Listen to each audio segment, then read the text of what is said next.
사랑하는 성도 여러분, 오늘 본문의 내용은 이미 우리가 앞서 보았지만은 큰 하나님의 사인, 기적을 중심으로 이루어지는 말씀입니다. 바로 오병이의 그 기적입니다. 하나님의 말씀을 듣는 그 무리들이 하루 종일 하나님의 말씀을 듣다가 벌써 해가 지는 오후에 저녁이 다 돼갔습니다. 배고파합니다. 그때 아무런 먹을 것이 없습니다. 미처 그렇게 예상을 못했습니다. 그저 잠깐 듣다가 그들은 떠날 줄 믿었는데 예수님의 말씀이 꿀송이처럼 달고 그냥 시간 가는 줄 모르고, 여러분 너무너무 사람이 심취되고 깊어질 때는 2시간 3시간 얘기했는데도 10분 얘기하는 그 얘가 여러분의 친구 만났을 때 3시간 전화했는데 한 10분 전화한 것 같은, 여러분이 사랑하는 대화를 할 때, 남녀 여러분 사랑할 때 시간이 가는 줄 모릅니다. 한 5시간 얘기했는데 한 1분 됐나? 이럽니다. 여러분, 이 정신이 없는 거죠. 여러분, 이게 정상이라는 것입니다. 하나님의 말씀에, 그 권능의 말씀을 듣는 그들은 정말 오후까지, 밤 미역미역 해질 때까지 배가 고픈지도 모르고, 돌이켜 보니까 배에서 꼬르륵 소리가 납니다. 그때 마침 한 아이에게 물고기 2마리와 빵 5개, 떡 5개가 있어서 그걸로 하나님이 놀라운 사인, 표적을, 기적을 통해서 그들이 먹고 정말 12광주리가 남는 큰 축복의 시간이 있었습니다. 그 일이 어제 있었는데 오늘 이 무리들이 와서 또 30절에 보니까 우리가 믿도록 행하시는 당신의 표적이 무엇입니까? 또 다른 표적을 원합니다. 제가 저번 주도 말씀드렸지만은, 그래서 표적을만 바라보는 신앙은 늘 흔들릴 수밖에 없다는 것입니다. 마치 어린아이와 같습니다. 어제 부모로부터 잔뜩 사랑을 받고 크리스마스 선물을 이만큼 받았는데도 오늘 선물이 안 주어지면 뭐라고 그러죠? 애들은 막 싫어합니다. 엄마, 할머니, 할아버지, 어제 이만큼 줬잖아. 어제는 어제 거고 오늘 또 달라는 거예요. 이게 아이들의 거의 본능에 가깝습니다. 우리의 신앙도 영적으로 잘하지 못하면은 어제의 하나님의 베푸신 은혜는 만족스럽지가 않습니다. 오늘 또 다른 표적을, 오늘 주어진 이 생명과 은혜, 건강이 하나님의 은혜인 것을 잘 보이질 않습니다. 오늘 엄마와 함께, 아빠와 함께, 할아버지와 함께, 할머니와 함께 있는 것이 이게 기적이고 은혜라는 것을 이 아이는, 손주는 잘 이해를 못합니다. 그 엄마, 아빠의, 할아버지, 할머니의 그 존재 자체가 나의 축복이고 기적이라는 것을 이해를 못합니다. 그저 할머니, 할아버지가, 부모님이 그냥 있는 줄 압니다. 그들이 정말로 할머니, 할아버지가, 부모님이 없는 그 세대를 보면은 잘 이해를 못하는 거죠. 신앙생활도 그런 면이 있는 것을 우린 여실히 30절부터 이 무리들의 신앙을 보게 됩니다. 주님은 얘기합니다. 그들이 오해하고 있는 새로운 표적을, 그들은 사실은 모세를 통해서 주었던 그 만나의 표적을 자꾸 예를 들면서 그런 표적을 달라는 것입니다. 한 끼 식사로 우리는 만족하지 못하고 40년을 먹였던 그런 놀라운 표적을 줘야 우리가 한번 믿어볼까요? 뭐 이런 식의 태도입니다, 여러분. 그러나 여러분, 구약에도 보지만은 그 엄청난 만나의 체험을 하지만은 그들은 계속 불평하고 원망합니다. 사랑하는 성도 여러분, 오직 하나님의 말씀만이 우리의 영혼을 채울 수 있는 줄 믿습니다. 사람은 결국 떡으로만 살 수 없습니다. 신명기 8장 2절의 이후의 말씀처럼 오직 하나님의 입에서 나오는 모든 말씀으로 우리가 산다는 것, 하나님의 말씀이 우리 영혼에 채워지지 않으면 항상 거식증 환자처럼 먹어도 또 배고프고 또 달라고 그럽니다. 배가 터지는데도 또 달라고 그럽니다. 사랑하는 성도 여러분, 우리 영혼은 세상의 것으로는 도저히 채울 수 없는 어떤 영혼의 공간이 있습니다. 어떤 영혼의 채움은 오직 하나님의 말씀, 하나님의 영, 하나님의 입김이 채워야 되는 부분이 있습니다. 오늘 이 시간에 그 부분이 충만히 채워져서 영혼이 가라지 않고 배고프지 않는 하나님의 은혜가 우리 안에 임하는 역사가 있기를 간절히 축원합니다. 이것이 먼저 채워져야 세상의 것이 똑바로 보이기 시작합니다. 하나하나가 하나님의 은혜고, 오늘 마시는 공기도, 만나는 내 이웃도, 내 가족도 하나님의 기적의 선물이라는 것이 보이기 시작합니다. 모든 것이 감사로 변하기 시작합니다. 꽃을 봐도 나무를 봐도 하나님의 은혜인 것을, 자녀를 봐도 그냥 내 어려움의 대상이 아니라 얼마나 귀한 나의 하나님의 은혜의 선물인가를 내 영혼이 느끼기 시작하는 것입니다. 옆에 있는 친구, 동료를 봐도 그저 스쳐가는 한 나의 성도가 아니라 너무너무 나에게 귀한 하나님의 선물이요, 하나님의 친구요, 하나님의 동료요, 하나님의 식구인 거가 영적으로 느껴지는 것입니다. 만나의 문제도 마찬가지입니다. 주님이 분명히 이스라엘 무리들에게 설명해 줍니다. 이 만나는 그저 그림자일 뿐이다. 너희가 모세를 통해서 그걸 받은 것으로 생각하지만은 하나님이 주신 거고, 그리고 그 만나의 진정한 의미는 그것은 육신을 채울 뿐이지 사실은 진정한 의미로 우리에게 내려오는 것이다. 이 만나는 사실은 생명의 떡이신 나를, 예수님을 가리키는 거라고 분명히 말씀해 줍니다. 자, 우리 35절, 오늘 본문의 중요한 첫 시작입니다. 우리 35절을 같이 읽도록 하겠습니다. 예수께서 이르시되 나는 생명의 떡이니 내게 오는 자는 결코 줄이지 아니할 터이요 나를 믿는 자는 영원히 목마르지 아니하리라. 아멘. 너희는 아느냐? 하늘의 만나가 너무나 신기하고 귀하지만은 40년을 그들은 매일 먹어도 계속 또 먹어야 되는, 이것은 너희의 육신의 양식을 채우는, 이것은 하나의 사인이라는 것입니다. 우리의 육신이 양식을 통해서 생명을 유지하듯이 우리의 영혼은 우리 영혼의 생명의 양식을 먹어야만이 우리가 살 수 있다는 것을, 예수님께서는 그 만나의 사인이 사실은 영원한 생명의 떡, 어떤 그 생명의 양식을 가리키는 것을 분명히 말하는데, 오늘 이제 꼭 집어서 그 생명의 양식이 누구라고요? 내가 그 생명의 양식이다. 너희는 내게 와서 먹어야만이 너희가 줄이지 않고 나를 믿어야만이 목마르지 않을 거라는 매우 그 당시는 어려운 설명이었겠죠. 그러나 이것을 믿음의 눈으로 보면은 우리는 이해하고 믿을 수가 있습니다. 사랑하는 성도 여러분, 생명의 떡이신 주님 앞에 나오고 그를 믿는 가운데 우리가 더 이상 줄이지 않는, 배고프지 않고 그리고 영원히 목마르지 않는 그러한 영적인 충만한 은혜가 오늘 이 시간에 여러분에게 임하는 축복이 있기를 간절히 축원합니다. 이건 눈에 보이지 않습니다. 우리는 때로는 육신의 양식이 전부인 것처럼 보이지만은 우리가 결정적인 순간에 우리가 죽음 앞에 섰을 때, 영원한 세계에 섰을 때 이 영혼의 양식이 얼마나 중요한가를 느낍니다. 우리는 사랑하는 사람을 떠나보내는 자리에 아하, 이 육신의 한계가 있구나. 육신의 양식으로 우리의 영원한 생명을 계속해 갈 수가 없구나. 누구나 그 자리에서는 굿바이 인사를 해야 됩니다. 아무리 사랑하는 사람이지만 그 순간만큼은 우리가 대신해 줄 수가 없고 같이 갈 수도 없습니다. 오직 영혼의 양식을 통해서 우리가 영원한 세계에 함께 갈 수 있는 줄 믿습니다. 자, 오늘 35절에 이 말씀을 조금 더 제가 깊게 다루도록 하겠습니다. 여기서 나는 생명의 떡이다, 나는 뭐뭐이다, 이 표현이 우리 인간은 쓸 수 없는 단어입니다. 이게 바로 출애굽기 3장 14절에 나는 스스로 있는 자이다, 나는 나다, 이 표현에서 정확하게 따온, 우리가 이미 여러분 폭풍우 속에서 무리를 걸을 때 제자들이 떨고 있을 때 내니 두려워하지 말라, 여기서 이미 이 표현을 봤는데 거기서는 내니만 나와 있습니다. 근데 여기서는 그 동일한 표현으로 나는 뭐뭐이다, 중간에 하나님에 대해서 예수님이 어떤 분인가를 다시 한번 정확하게 설명하는 중요한 표현이 나와 있습니다. 구약의 하나님은 전능하신 하나님, 치료의 하나님, 만군의 하나님, 이런 식으로 표현되어 있습니다.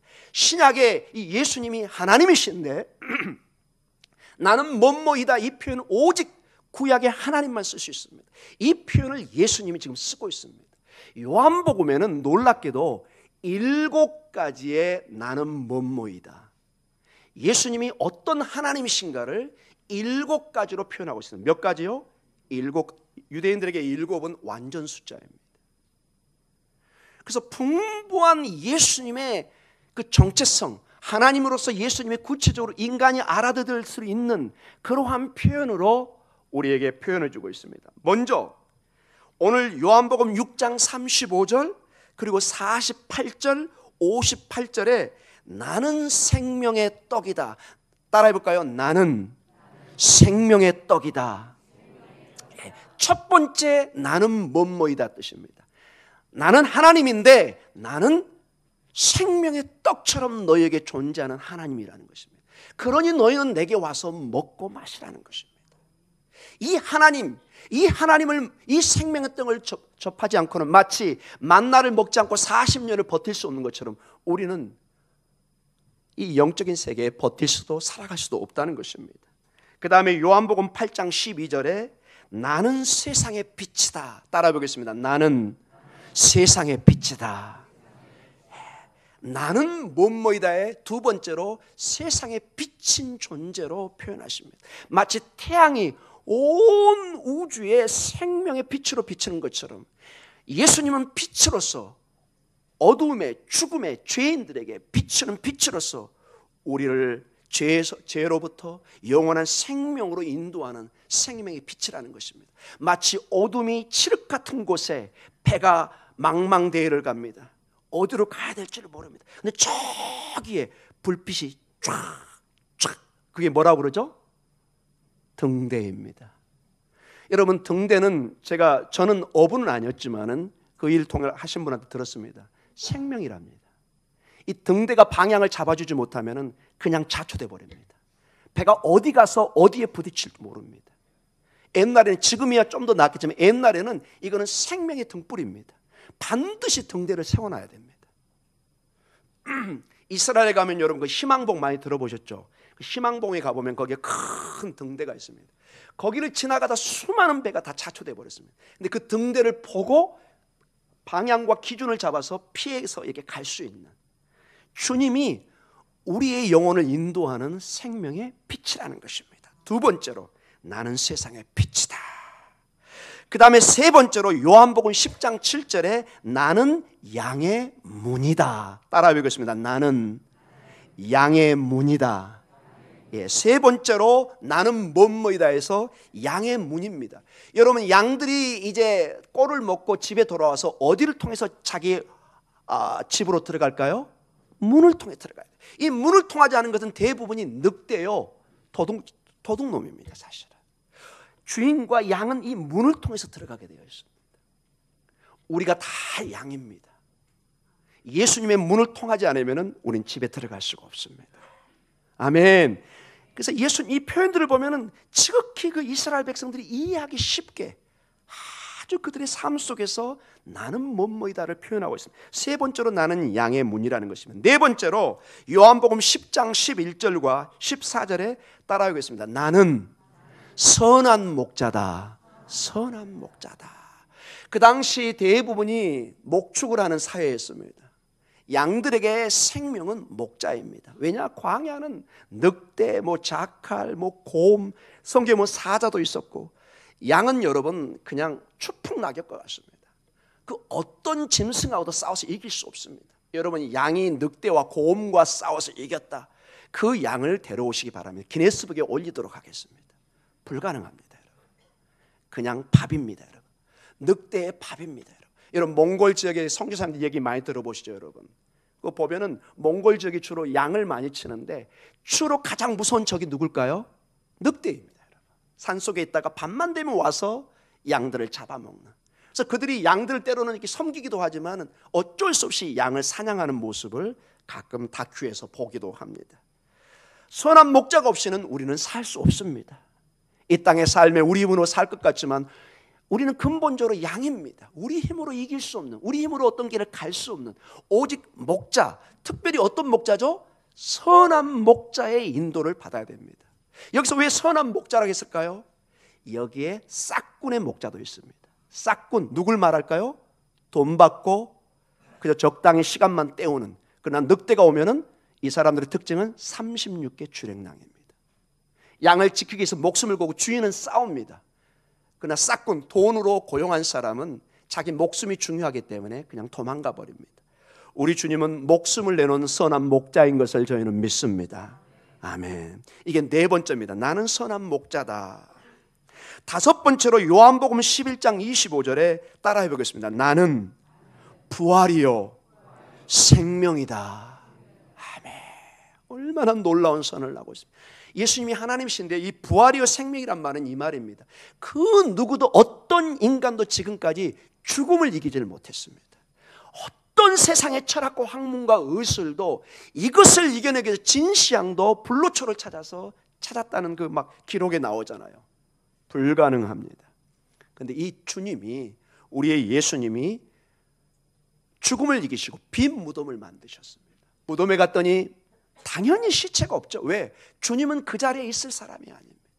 주님은 부활하셔서 우리의 부활의 첫 열매가 되시고 이 예수님을 믿는 우리 모두는 부활의 실체가 될 줄 믿습니다. 그래서 우리는 죽으나 산 자가 되는 것입니다. 그래서 부활이요 생명인 것입니다. 그 다음에 이게 이제 다섯 번째고 여섯 번째입니다. 요한복음 14장 6절에 그 유명한 나는 뭐뭐이다는 표현을 씁니다. 따라해 볼까요? 나는 길이요 진리요 생명이다. 아멘. 주님이 길입니다. 여러분, 이 양들이나 모든 길의 고대 세계는 길을 잘못 들으면 거의 사망에 이릅니다. 사망의 음침한 골짜기로 갈 수밖에 없습니다. 지금이야 우리나라도 막 도로가 잘 나서 길 별로 걱정하지 않습니다. 여러분 100년 전 200년 전에 생각해 보십시오. 여기서 저 지방을 걸어간다 할 때 길 잘못 들으면 호랑이도 만나고 늑대도 만나고 길이 중요하다는 것이죠. 진리요 생명이다 하는 말씀을 주고, 이게 여섯 번째 얘기입니다. 그리고 마지막 일곱 번째가 요한복음 15장 1절과 5절에 한번 따라해 보겠습니다. 나는 참 포도나무이다. 참 포도나무이다. 이게 일곱 가지의 나는 뭐뭐이다. 오직 하나님만 쓸 수 있는 나는 뭐뭐이다를 통해서 일곱 가지로 예수님이 어떤 하나님이신가, 이 내용이 전부 다 우리가 알아듣기 쉬운, 그 당시 유대인들이 들었을 때는 바로 즉각적으로 알아듣는 그런 내용이었습니다. 아주 친근한 언어요, 필수적인 언어로 주로 양들과 그들의 농사에 비유해서 설명하고 있는 것을 보게 됩니다. 나는 나다, 나는 스스로 있는 자이신 그 하나님께서 이제 우리의 목자로, 선한 인도자로, 빛이요 생명으로 오셔서 우리를 살리시기를 원하십니다. 그러니 35절의 말씀이 얼마나 우리에게 중요한 말씀인지 모릅니다. 우리 6장 35절을 다시 한번 읽도록 하겠습니다. 같이 읽습니다. 6장 35절입니다. 요한복음 6장 35절입니다. 예, 같이 읽습니다. 예수께서 이르시되 나는 생명의 떡이니 내게 오는 자는 결코 줄이지 아니할 터이요 나를 믿는 자는 영원히 목마르지 아니하리라. 아멘. 생명의 떡이신 하나님이신 그 예수님께, 이 예수님께 중요한 게 나아와야 된다는 것입니다. 그리고 그분을 믿어야 됩니다. 그래서 정말로 여러분이 오늘 그리고 새해에 간구해야 될 하나님의 뜻 중에 하나가 뭐냐? 예수님에게, 예수님을 줄이고 예수님을 배고파야 된다는 것입니다. 예수님을 목말라야 됩니다. 여러분 지금 굉장히 건조주의보가 막 나옵니다. 하루 종일 여러분 물을 먹지 않으면 목이 칼칼해지고 이 피부가 막 푸석푸석해지고 사람이 오래 살 수가 없습니다. 우리 육신도 이 물을 먹지 않고는 너무 힘듭니다. 그리고 겨울에 가장 힘든 게, 추운 것도 힘들지만 추위와 함께 배고플 때, 이거는 가장 비참합니다. 여러분 어렸을 때 정말로 배고픈데 저녁에 배는 꼬르르 가고 추운데, 여러분 배가 고프면 뭐도 안 오죠? 잠도 안 오면 어쩌면 그렇게 잘하십니까? 여러분? 정말 고구마도 먹고 싶은데 이미 식구가 많아서 고구마도 다 바닥에 놔버렸어요. 먹을 게 없어서. 그래서 얼마나 여러분 낭만처럼 보이지만 지금은 우리 자녀들을 보면은 가서 막 눈도 먹고 고드름도 따먹고, 지금 보니까 먹을 게 없어 그걸 먹은 거예요. 별로 반응이 없습니다, 여러분.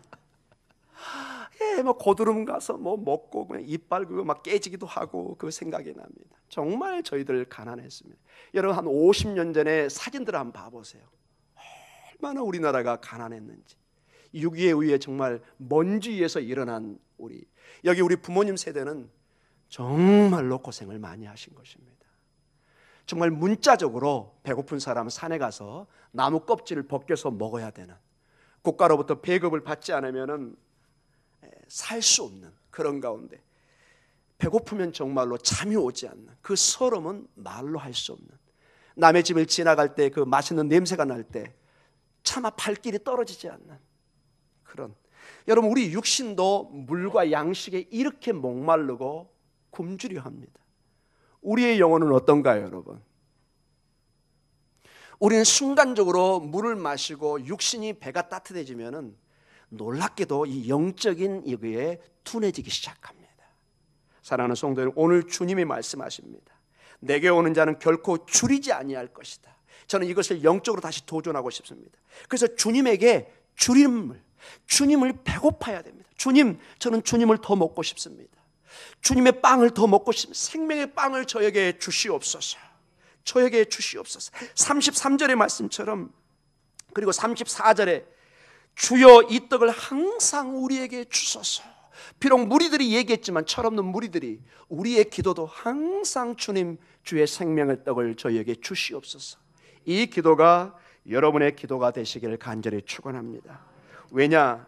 세상의 마귀의 가장 큰 유혹과 미혹은 무엇이냐? 이 땅의 것이 전부라고 우리를 믿게 하는 것입니다. 눈에 보이는 것이 전부인 것처럼 우리를 속입니다. 우리가 보고 만지고 경험하는 것이 우리의 전부인 것처럼, 이것이 내 모든 영혼까지 만족시킨다고 우리를 착각하게 만듭니다. 사랑하는 성도 여러분, 거듭 얘기하지만 우리의 영혼은 하나님이 채우셔야만이 채워지는 그러한 공간이 있습니다. 여러분, 한 예를 들어서 여러분이 어떤 특수한 환경 때문에 수개월 동안 교회를 나오지 못하고 예배를 드리지 못하고 하나님의 말씀을 들으지 못하고 기도를 할 수 없는 환경이라고 생각해 보십시오. 여러분 정말 미칩니다. 이것은 하나님의 영혼에 갈급한 사람만이 느끼는 점입니다. 정말 교회 가고 싶어가지고 몸부림치게 됩니다. 혹시 여러분 그런 경험이 있으신가요? 어떤 특수한 환경 때문에 교회 갈 수가 없어요. 하나님의 말씀도 볼 수 없어요. 지금 북한 같은 지하교회가 그런답니다. 하나님의 말씀을 주면은 정말 몸부림치듯이 그 말씀을 받습니다. 사랑하는 성도 여러분, 이 풍요로운 이 나만의 환경이지만 여러분의 영혼만큼은 주의 말씀으로 배고파하고 갈급해하는 그러한 여러분의 심령이 되시기를 간절히 축원합니다. 그 양식을 먹어야만이 여러분의 육신에 보이는 양식도 가치가 있는 것입니다. 의미를 띠기 시작합니다. 이제 이러한 말씀 가운데 예수님께서 하나님의 뜻을 논하기 시작합니다. 갑자기 주제를 좀 바꾼 듯 하면서 아버지의 뜻이 무엇인지를 가르쳐 줍니다. 저는 이것을 통해서 또한 우리의 바라야 되는 뜻이 무엇인지, 하나님이 예수님에게 바라는 뜻이 있었습니다. 그 will, 하나님의 바람이 있었습니다. 그 하나님이 동시에 우리에게, 우리 성도들에게 바라는 바람, 뜻이 있을 줄 저는 믿습니다. 우리 36절에서 40절까지 주님의 말씀을 다시 한번 읽도록 하겠습니다. 36절입니다. 그러나 내가 너희에게 이르기를 너희는 나를 보고도 믿지 아니하는도다 하였느니라. 아버지께서 내게 주시는 자는 다 내게로 올 것이요 내게 오는 자는 내가 결코 내쫓지 아니하리라. 내가 하늘에서 내려온 것은 내 뜻을 행하려 함이 아니요 나를 보내신 이의 뜻을 행하려 함이니라. 나를 보내신 이의 뜻은 내게 주신 자 중에 내가 하나도 잃어버리지 아니하고 마지막 날에 다시 살리는 이것이니라. 내 아버지의 뜻은 아들을 보고 믿는 자마다 영생을 얻는 이것이니 마지막 날에 내가 이를 다시 살리리라 하시니라. 아멘. 38절부터 내 뜻, 즉 예수님의 뜻이 분명히 있었습니다. 한 예로 여러분, 예수님이 마지막 결정적으로 이제 십자가를 치는 바로 그 순간에 와 있습니다. 이제 더 이상 물러날 길이 없는 마지막 정점에 와 있습니다. 그때 예수님은 홀로 겟세마네 동산에 올라갑니다. 그리고 정말로 몸부림치는 기도를 합니다. 한 성경에는 그 표현을 땀방울이 핏방울이 되도록 정말 쥐어짜는, 이 겟세마네 자체가 올리브 기름을 짠다는 뜻입니다. 그 이름과 동일하게 예수님이 정말 몸부림치면서 무엇을 묻죠? 아버지의 뜻을 묻습니다. 근데 아버지의 뜻은 변함이 없어요. 처음에 이 땅에 오는 것처럼. 여기 보면은 구원이잖아요. 우리의 영원한 생명의 구원.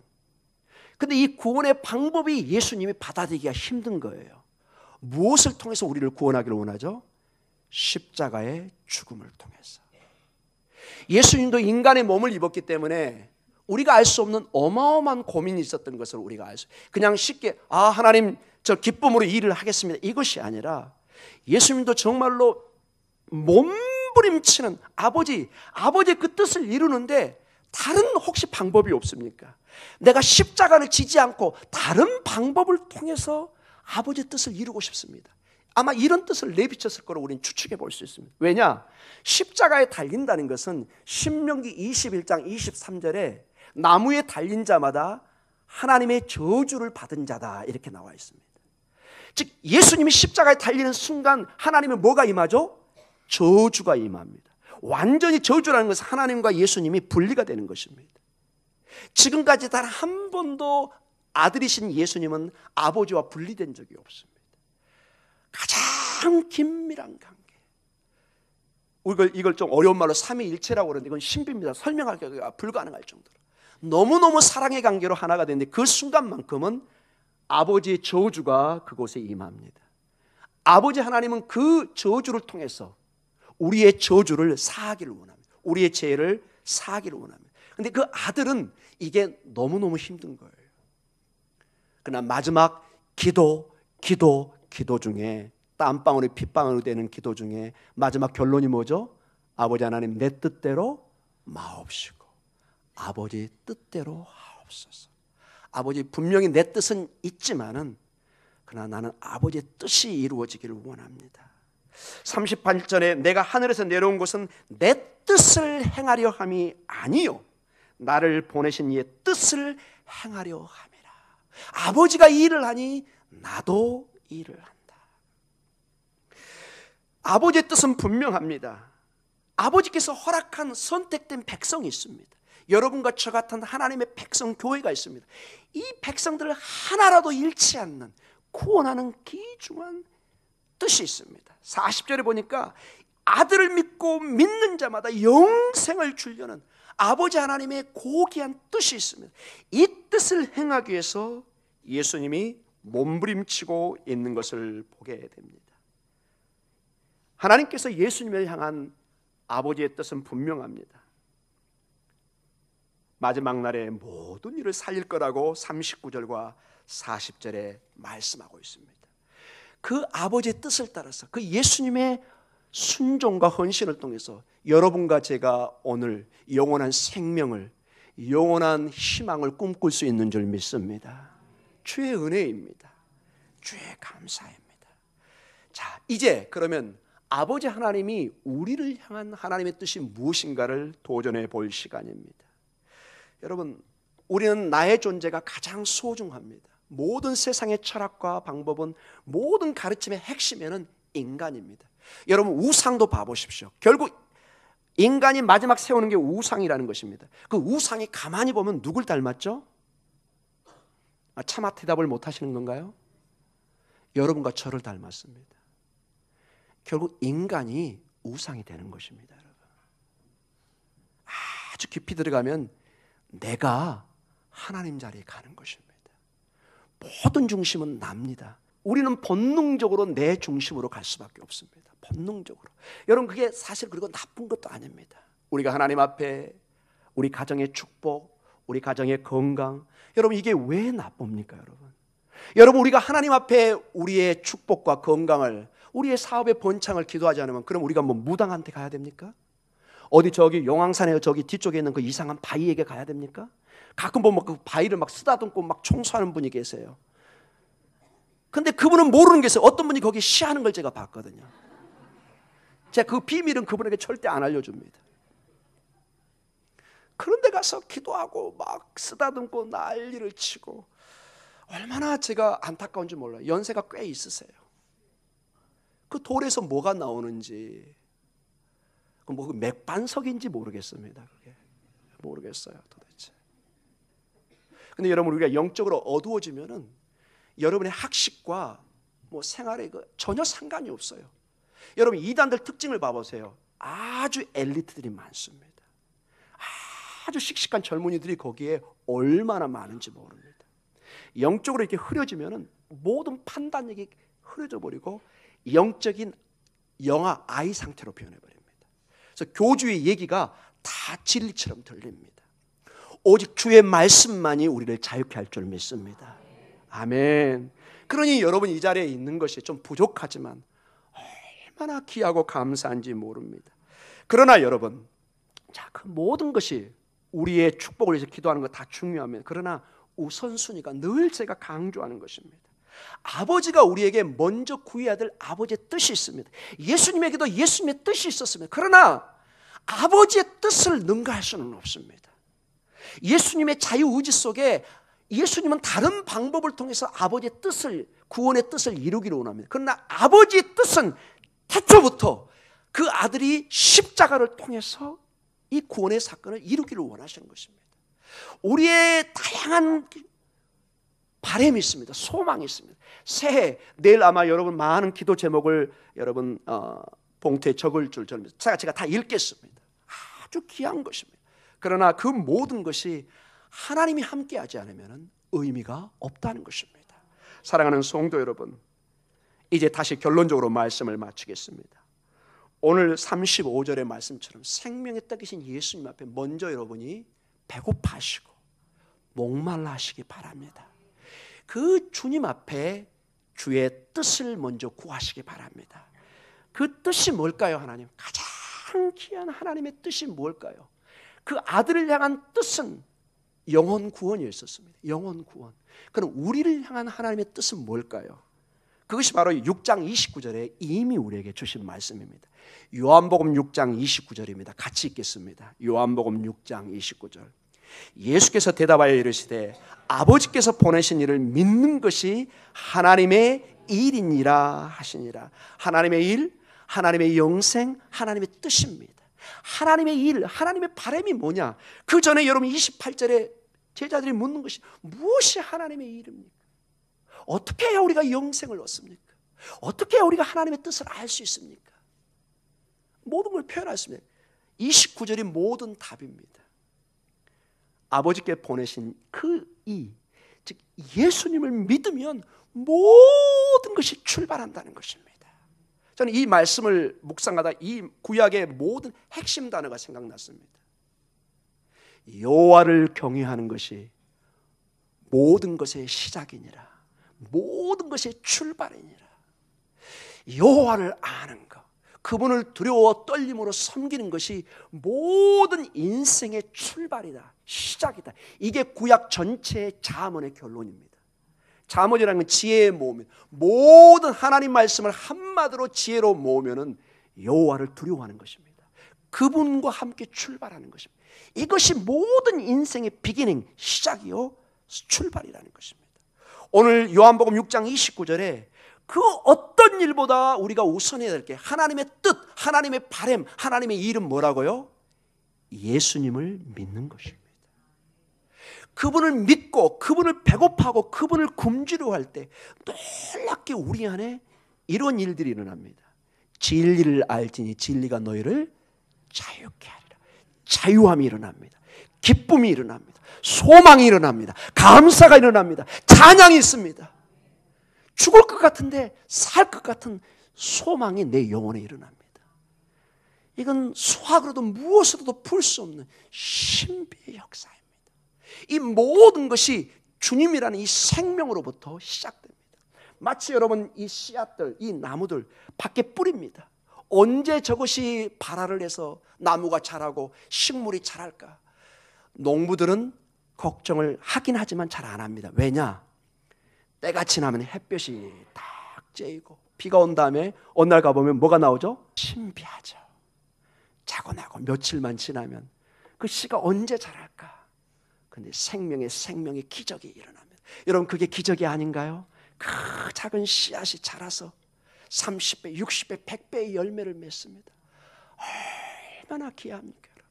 예수의 생명이 우리 안에 있으면 우리가 알지 못하는 놀라운 기적의 역사가 여러분의 삶과 여러분의 가정에 일어날 줄 믿습니다.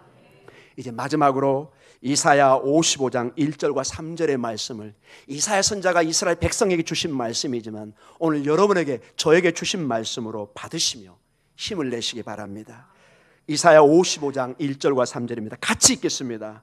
오라 너희 모든 목마른 자들아 물로 나오라. 돈 없는 자도 오라. 너희는 와서 사 먹되 돈 없이 값없이 와서 포도주와 젖을 사라. 너희가 어찌하여 양식이 아닌 것을 위하여 은을 달아주며 배부르게 하지 못할 것을 위하여 수고하느냐. 내게 듣고 들을지어다. 그리하면 너희가 좋은 것을 먹을 것이며 너희 자신들이 기름진 것으로 즐거움을 얻으리라. 너희는 귀를 기울이고 내게로 나와 들으라. 그리하면 너희의 영혼이 살리라. 내가 너희를 위하여 영원한 언약을 맺으리니 곧 다윗에게 허락한 확실한 은혜이니라. 아멘. 언약, 이 언약 도장입니다. 이 하나님 앞에 나오는 것은 여러분이 값을 치지 않아도 돼요.